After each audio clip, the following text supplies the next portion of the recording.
past season with the ACL. He was an Ironman before that, so crucial to the Warriors. Take a look at the past 5 seasons, including nearly 22 points per game on 40% three-point shooting in his last full season that he played. Perk, what is your reaction to hearing Klay being out for at least another year? I hate it, Rachel. I was looking forward to watching the Splash Brothers. The game missed Steph and Klay together. Both of those guys together are must-see TV, and I was looking forward to seeing how they was going to bounce back together. And now without Klay, a guy that could score 70 points in 3 quarters with only taking 11 dribbles, that is just, it hurts because I was looking forward to watching Klay. He's actually one of my favorite players in the NBA. Yeah, Rach, I think that what I was looking forward to was seeing the West Coast battles, right? The Lakers, Warriors, Clippers, Warriors. I mean, they add a whole nother element to the championship run. We know that these guys are contenders, and so not having Klay really knocks them out of the loop of that. Now I think it's about them fighting and trying to get home court in the playoffs if they can. A lot of weight is going to fall on the rookie, and a lot of weight is going to fall on Wiggins. Obviously, we know what Steph and Draymond are about, but those other guys are going to have to step up around them if they want to make a decent seeding in the playoffs. Yeah, and look, we were hoping maybe Lakers-Warriors could be a Christmas Day game, to your point, Fizz, and now it wouldn't have that same sort of star power. And it's not just Klay, what he does individually as a player, although that is incredible. It's the way he makes Steph Curry, right, so much more effective. Him being a threat changes the math for Steph. Fizz, if you were coaching against the Warriors, once Klay is removed from the equation, how does that change the way you defend Steph?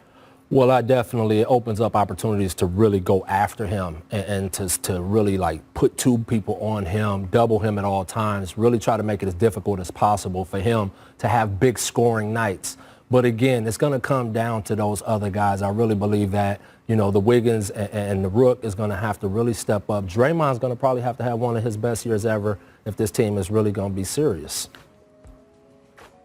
Look at this. I mean, they got a lot of spots with some unknown names that they got to fill in. Fizz, I'm right there with you. Look, Steph Curry proved to us over these past couple of years and over the course of his career that he could beat you single-handedly. So guess what? I'm going to the Nick Nurse strategy. I have to go into a boxing one. I have to trap him until he gives up the ball. But look, like Fizz was saying, Rachel, it's time for Wiggins to step up. And one thing that the Warriors do have, that's great over there, they have culture. Yes. They have a great foundation. From Steve Kerr to Ron Adams to Mike Brown to the front office, Bob Myers, and then you go to the players. Steph Curry and Draymond Green, still the 2 heart and souls of the team, and then you add Andrew Wiggins, now he don't have to worry about being the number 1 pick anymore. He could just go out there and play the game freely and be a second option or a third option. Well, now a second option guy since Klay out, but he don't have to be that main focal point. And I got big plans. Look, people don't know how good James Wiseman is, and I can't wait till he get his NBA debut so he can show the world that he's ready. He has a lot of Kevin Garnett in his game, and I can't wait to see this kid play. Yep. Well, that is certainly high praise coming from someone who played alongside and won a championship alongside Kevin Garnett. If he has that kind of trajectory, he can be very, very grateful. And look, we'll see. Certainly no one's crying for the Warriors. They have a 2-time MVP still on the team. They have, as you said, the number 1 overall pick with Wiggins. They have the number 2 overall pick now, this rookie with James Wiseman. They've got Draymond Green, former Defensive Player of the Year. But boy, I don't know if Warriors culture can make up for a guy who can shoot the way Klay can shoot without needing the ball in his hands that often or that much, and no dribbling required. We'll see how they make up for this. It is a blow for the entire NBA. I do want to move on to the Sixers, though, guys, because they made a couple deals last night before the draft. They traded Al Horford in a deal that centered around Danny Green. Then during the draft, they sent Josh Richardson and the 36th pick to Dallas for sharpshooter Seth Curry. Seth, by the way, the son-in-law of Sixers head coach Doc Rivers, married to Callie Rivers. So cheers to family reunions there. Now, Fizz, what do you think of these moves, and do you think they are setting themselves up for something even bigger?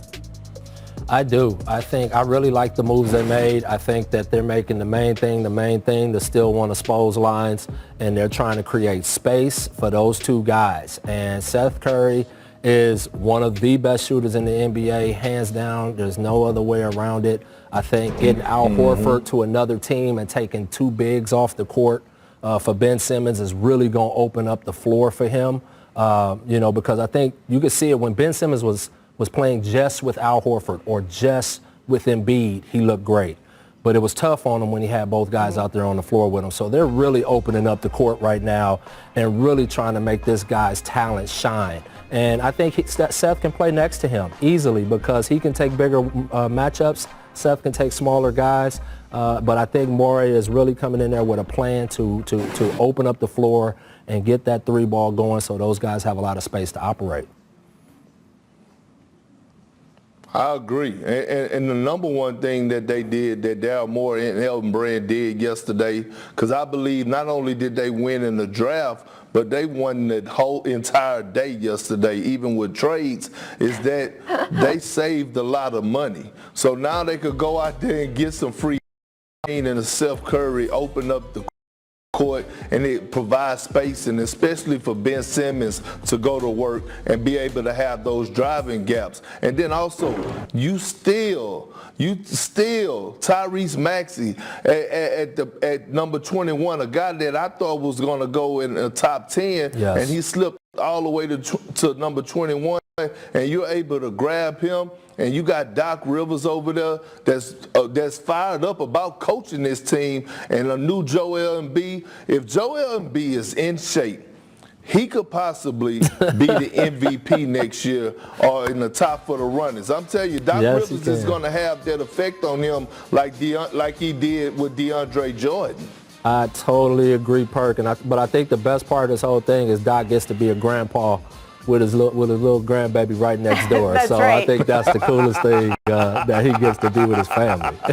Right. That is excellent. And look, as you guys or anyone else, but it does give them more flexibility to just be a few moves away from a big salary player. But even in itself, even if this is not setting up anything in the future, love Seth Curry opening space for those guys. Love Danny Green with his championship experience. Love Tyrese.